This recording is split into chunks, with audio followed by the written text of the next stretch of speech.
जगदीप धनखड़ से पहले भी कुछ ऐसे उपराष्ट्रपति रहे हैं जिनका पद से हटना या पद छोड़ना चौंकाने वाला भी था और सुगबुगाहटों को जन्म देने वाला भी। आज बात एक ऐसे ही इस्तीफे की जिसने न सिर्फ कांग्रेस के भीतर गहरे विभाजन को उजागर किया था, बल्कि इसे इंदिरा गांधी के पॉलिटिकल करियर में भी एक बड़ा मोड़ माना गया। कैसे इस इस्तीफे ने संवैधानिक व्यवस्था को भी विकल्प दिया और अगले राष्ट्रपति के चुनाव को भी प्रभावित किया। नमस्ते और स्वागत, मैं अभिषेक और आज तारीख में किस्सा वीवी गिरी के इस्तीफे का। Brought to you by Sharda University, where the software engineer meets the cool UI UX designer. The world comes together at Sharda University. 26 जनवरी 1950 भारत एक संवैधानिक लोकतांत्रिक गणराज्य बना। संवैधानिक यानी एक सेट ऑफ रूल्स होंगे जिनसे ये देश पूरा चलेगा। इसी संविधान के अनुच्छेद 52 के अनुसार देश का एक राष्ट्रपति होगा। चूंकि अगुवाई करने के लिए कोई तो चाहिए ही, इसलिए अनुच्छेद 65(1) में यह व्यवस्था की गई कि अगर राष्ट्रपति न हो तो उपराष्ट्रपति इस पद का निर्वहन करेंगे, जिम्मेदारी संभालेंगे। लेकिन अगर उपराष्ट्रपति भी इस्तीफा दे दें तो ऐसी स्थिति भी देश के सामने आई। उस किस्से पर चलें उसके पहले एक नाम से आपका परिचय करा देते हैं। वराहगिरी वेंकट गिरी, जन्म 1894 उड़ीसा के ब्रह्मपुर में। वीवी गिरी 1920 के दशक में फ्रीडम स्ट्रगल में एक्टिव हुए। श्रमिक आंदोलन के नेता के तौर पर वो उभरे। 1947 में श्रीलंका में भारत के उच्चायुक्त रहे। इसके बाद उत्तर प्रदेश, केरल, कर्नाटक के राज्यपाल बने। 1966 में वो मैसूर के गवर्नर थे और यही वो साल था जब जनवरी के महीने में प्रधानमंत्री बनी इंदिरा गांधी। 1967 में सर्वपल्ली राधाकृष्णन का राष्ट्रपति के तौर पर कार्यकाल समाप्त हुआ। साल भर में राष्ट्रपति पद के लिए चुनाव हुए। राधाकृष्णन के समय उपराष्ट्रपति रहे जाकिर हुसैन अगले राष्ट्रपति बने। उपराष्ट्रपति के लिए गिरी को दावेदार बनाया गया। इस तरह 1967 में गिरी भारत के तीसरे उपराष्ट्रपति चुने गए। 1967 के चुनाव में कांग्रेस सत्ता में तो आई, लेकिन सीटें और वोट परसेंट कम हुए। जनता के असंतोष को कम करने के लिए इंदिरा धीरे धीरे नेहरू की अधूरी पॉलिसीज को वापस पटरी पर लाना चाहती थी। इसके लिए 10 सूत्री कार्यक्रम को लाया गया। बैंकों का राष्ट्रीयकरण और रजवाड़ों के विशेषाधिकार को खत्म करना इसमें शामिल था। लेकिन इन मुद्दों पर कांग्रेस में दो मत हो गए। एक तरफ निजलिंगप्पा रेड्डी और कामराज जैसे लोग, दूसरी तरफ इंदिरा के समर्थन में जगजीवन राम जैसे सीनियर और चंद्रशेखर जैसे युवा नेता। सत्ताधारी पार्टी के इस अंतर्कलह के बीच एक बड़ी मुश्किल और आन खड़ी हुई जब राष्ट्रपति जाकिर हुसैन का 3 मई 1969 को निधन हो गया। जैसा कि हमने बताया, संविधान के अनुच्छेद 65(1) के तहत तत्कालीन उपराष्ट्रपति वीवी गिरी को राष्ट्रपति पद का कार्यकारी दायित्व दिया गया। अब 6 महीने में राष्ट्रपति चुनाव कराए जाने थे, लेकिन 13 मई को एक कानून आया कि फिलहाल सुप्रीम कोर्ट के मुख्य न्यायाधीश ही राष्ट्रपति की गैर मौजूदगी में उनकी भूमिका का निर्वहन करेंगे। ध्यान रहे, राष्ट्रपति की गैर मौजूदगी में। खबर फैल गई कि कार्यकारी राष्ट्रपति वीवी गिरी इस्तीफा दे रहे हैं। बेंगलुरु में कांग्रेस की बैठक हुई। 2 नाम सामने आए, नीलम संजीव रेड्डी और बाबू जगजीवन राम। कांग्रेस की कमान एस निजलिंगप्पा के हाथों में थी। उनके समर्थकों में नीलम संजीव रेड्डी को अपना ऑफिशियल कैंडिडेट बनाया।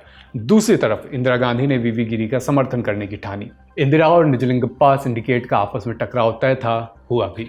Political mobilization and democracy in India, states of emergency, इस नाम की किताब में हैविट वेल्डॉन लिखते हैं, वीवी गिरी कांग्रेस का प्रतिष्ठित चेहरा होने के साथ ट्रेड यूनियन जैसे आंदोलनों से भी जुड़े हुए थे। ये खूबी गिरी और प्रधानमंत्री दोनों को एक पक्ष में लाने के लिए पर्याप्त थी। जुलाई शुरू होते ही इंदिरा ने अपने डिप्टी मोरारजी देसाई को कैबिनेट से बाहर कर दिया। फिर अध्यादेश के जरिए 14 बैंकों के राष्ट्रीयकरण वाले कानून को भी मंजूरी दिलवा दी। गिरी ने 20 जुलाई 1969 को उपराष्ट्रपति की कुर्सी और कार्यकारी राष्ट्रपति के पद दोनों से इस्तीफा दे दिया। सुप्रीम कोर्ट के चीफ जस्टिस मोहम्मद हिदायतुल्लाह कार्यकारी राष्ट्रपति बने। अगले 35 दिन वो देश के राष्ट्रपति रहे और इसी हैसियत से उन्होंने अमेरिकी राष्ट्रपति रिचर्ड निक्सन की मेजबानी भी की थी। ये मौका आज तक के इतिहास में इकलौता ऐसा वाकया बना जो इतिहास में भी दर्ज है। अब राष्ट्रपति के पद के 2 प्रमुख उम्मीदवार थे, नीलम संजीव रेड्डी और वीवी गिरी। निजलिंगप्पा अपनी आत्मकथा में लिखते हैं कि कांग्रेस के पास संसद और राज्य विधानसभाओं में इतना पर्याप्त बहुमत था कि पार्टी के आधिकारिक उम्मीदवार का चुनाव जीतना लगभग तय था। अगस्त में चुनाव होते हैं। इंदिरा ने वीवी गिरी के लिए समर्थन जुटाने का प्रयास किया। पार्टी लीग से हटकर ऐसा पहली बार देखा जा रहा था। उस साल स्वतंत्रता दिवस के अगले दिन राष्ट्रपति के चुनाव हुए। जब वोटों की गिनती हुई तो मात्र 1.5% के मार्जिन से वीवी गिरी को जीत हासिल हुई। गिरी के साथ ये इंदिरा की भी एक किस्म की जीत थी और सिंडिकेट के हाथों से कांग्रेस अब फिसल चुकी थी।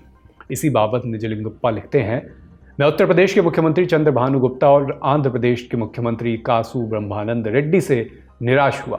दोनों ने मुझे आखिरी वक्त तक आश्वस्त रखा, लेकिन चुनाव में इन दोनों राज्यों के विधायकों के ज्यादातर वोट गिरी के पक्ष में रहे। दूसरी तरफ निजलिंगप्पा ने आत्मकथा में लिखा कि इंदिरा गांधी ने पार्टी अनुशासन को तोड़ा और इसलिए बाद में पार्टी से इंदिरा का निष्कासन ये अनिवार्य था।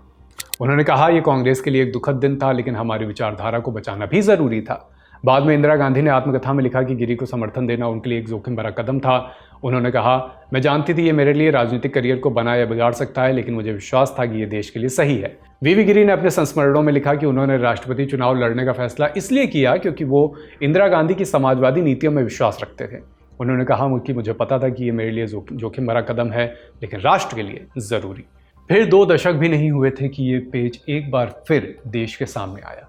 रामास्वामी वेंकटरमन इंदिरा की सरकार में रक्षा और वित्त जैसे विभागों की अगुवाई कर रहे थे। 1984 में वेंकटरमन इंदिरा के प्रधानमंत्री रहते ही उपराष्ट्रपति बने थे।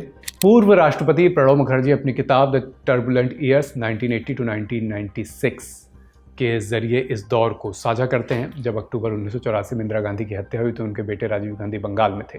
उस दिन जैल सिंह ओमान गए थे। राजीव गांधी को नया प्रधानमंत्री चुने जाना तय हुआ। ये दोनों ही खबरों को उपराष्ट्रपति वेंकटरमन ने ही डील किया। 1987 आया तो राष्ट्रपति ज्ञानी जैल सिंह अपने 5 वर्ष का कार्यकाल पूरा कर चुके थे। इंदिरा के बाद प्रधानमंत्री बने राजीव गांधी की जैल सिंह से पटरी नहीं खाती थी।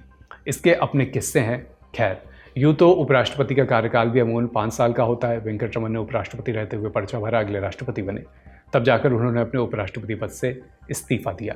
तो हाल के दिनों में देश ने जिस तरह से उपराष्ट्रपति जगदीप धनखड़ का इस्तीफा देखा, इसके बाद तमाम कयासबाजियां भी जारी हैं। हालांकि इस्तीफा देते हुए आधिकारिक स्टेटमेंट ये रहा कि स्वास्थ्य कारणों से वो अब पद छोड़ रहे हैं, लेकिन चूंकि इस समय देश में मानसून सत्र भी चल रहा है, संसद चल रही है, इसलिए तमाम कयासबाजियां, लोगों की अपनी अपनी राय लगातार जारी हैं।